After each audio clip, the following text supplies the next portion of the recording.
Seja muito bem-vindo ao canal Amantes da Literatura, o espaço onde os grandes clássicos da literatura brasileira ganham voz, emoção e profundidade. Você já percebeu como certas lembranças nunca morrem de verdade?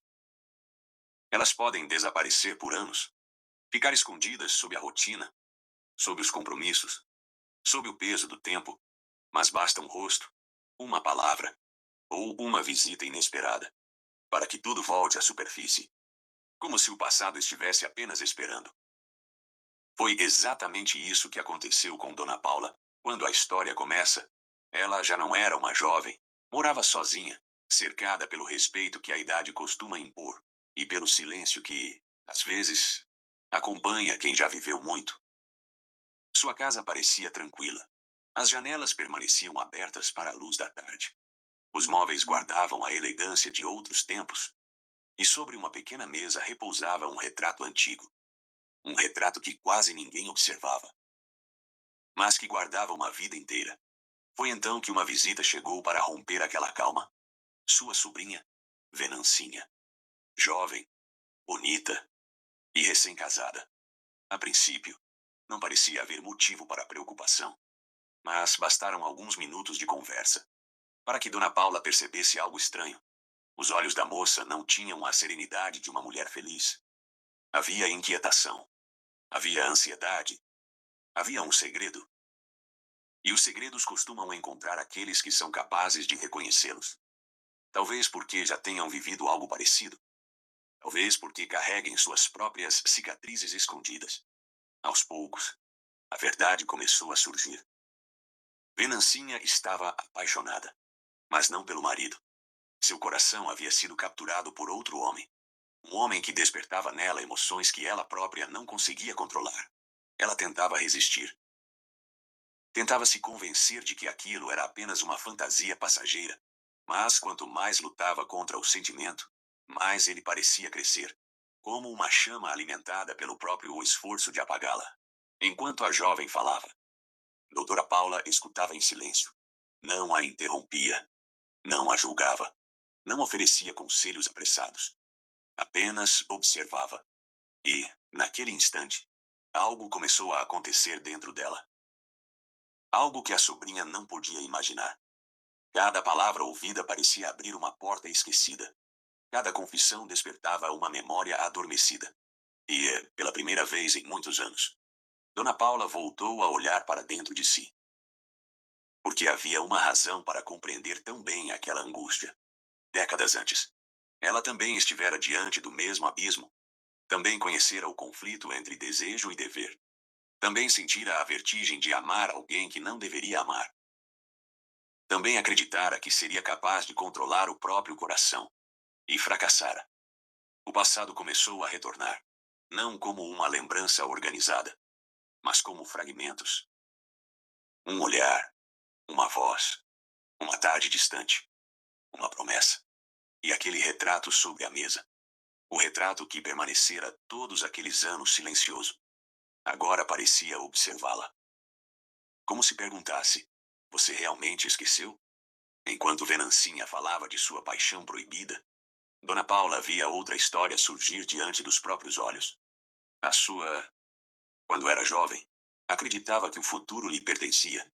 A vida parecia aberta como uma estrada iluminada. Os sentimentos pareciam simples. Os desejos pareciam legítimos.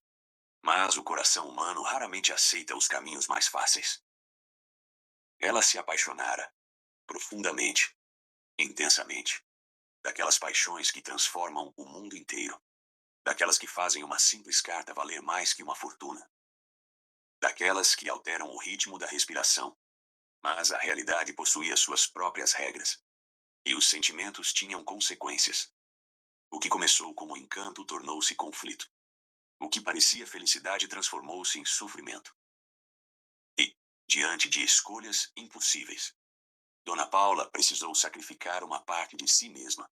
Não houve escândalos. Não houve grandes cenas. Apenas renúncia. Uma renúncia silenciosa. Daquelas que ninguém vê, mas que deixam marcas para sempre. Os anos passaram. As estações mudaram. As pessoas envelheceram. O mundo seguiu adiante. E ela aprendeu a viver. Aprendeu a sorrir. Aprendeu a ocupar os dias. Aprendeu até mesmo a parecer em paz. Mas certas dores não desaparecem. Elas apenas encontram lugares mais discretos para morar. Agora, diante da sobrinha, tudo retornava. E talvez essa fosse a verdadeira ironia da vida. Quando somos jovens, acreditamos que nossos sentimentos são únicos. Quando envelhecemos, percebemos que fazemos parte de uma longa corrente humana. Outros já amaram antes de nós. Outros sofreram antes de nós. Outros enfrentaram os mesmos dilemas. Venancinha buscava respostas. Mas Dona Paula começava a compreender algo diferente. Talvez a resposta não estivesse em impedir o sofrimento. Talvez estivesse em aprender o que ele revela sobre nós. Os encontros entre as duas continuaram. A jovem falava. A mulher mais velha escutava. E entre uma conversa e outra surgia algo invisível. Uma ponte entre duas gerações. Entre duas versões da mesma experiência humana. Pouco a pouco, Venancinha começou a perceber a profundidade daquele silêncio. Porque Dona Paula não falava como alguém que estudara os sentimentos. Falava como alguém que os havia sobrevivido. E isso faz toda a diferença. Existe um tipo de sabedoria que não nasce dos livros. Nasce das cicatrizes. Nasce das perdas. Nasce das escolhas que ninguém gostaria de fazer. Em determinado momento, Venancinha parecia esperar uma solução definitiva. Uma fórmula. Uma resposta simples. Mas a vida raramente oferece isso. O coração humano é um território cheio de contradições.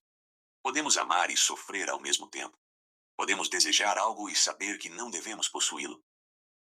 Podemos sentir saudade até daquilo que escolhemos abandonar. Dona Paula sabia disso, porque carregava dentro de si a prova viva dessa verdade. E então aconteceu algo silencioso, mas profundamente transformador. Ao ajudar a sobrinha a enfrentar seu conflito, Dona Paula também começou a fazer as pazes com o próprio passado. Como se estivesse finalmente encerrando uma conversa iniciada décadas antes.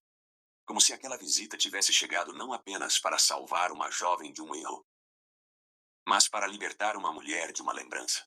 O retrato continuava sobre a mesa. O mesmo retrato. O mesmo rosto. A mesma história. Mas agora seu significado era diferente. Antes, era uma ferida. Agora, era apenas memória. Uma memória triste. Talvez, mas já não era uma prisão. E essa mudança invisível era maior do que parecia. Porque o tempo não cura tudo, mas pode transformar a forma como carregamos nossas dores. Ao final, a paixão de Venancinha perde parte de seu poder. A tempestade emocional começa a passar. O encanto deixa de parecer destino. A juventude descobre aquilo que a maturidade conhece há muito tempo. Nem todo sentimento precisa ser seguido. Nem todo desejo merece governar uma vida. Algumas escolhas nos salvam, justamente porque exigem sacrifício. E Dona Paula observa tudo isso com a serenidade de quem finalmente compreendeu a própria história. A jovem e a velha mulher continuam separadas por décadas, mas unidas pela mesma experiência humana. A luta entre aquilo que desejamos e aquilo que escolhemos ser. Talvez seja por isso que esta narrativa de Machado de Assis continue tão atual. Porque o cenário muda, as roupas mudam, as épocas mudam, mas o coração humano permanece surpreendentemente parecido. Todos nós carregamos retratos invisíveis, lembranças que escondemos em algum canto da alma, pessoas que marcaram nossa história, escolhas que ainda ecoam, perguntas que nunca respondemos completamente. E talvez a verdadeira maturidade não consista em apagar essas lembranças, mas em conseguir olhá-las sem que elas comandem nosso destino. No início desta história, perguntamos se certas lembranças realmente morrem. Agora sabemos a resposta. Não. Elas não morrem, mas podem deixar de nos prender. Podem transformar-se em experiência, em compreensão, em sabedoria. E é exatamente nesse instante que o passado deixa de ser uma sombra e se torna uma parte da nossa humanidade. E você? Existe alguma lembrança que ainda guarda um significado diferente daquele que tinha anos atrás? Compartilhe sua interpretação nos comentários. Sua leitura pode enriquecer a experiência de outros amantes da literatura. Se este vídeo tocou você de alguma forma, deixe seu like, inscreva-se no canal e acompanhe os próximos clássicos que continuam revelando as profundezas da alma humana. Muito obrigado pela sua companhia. E lembre-se, os grandes clássicos nunca falam apenas do passado. Eles continuam revelando quem somos. Até o próximo vídeo.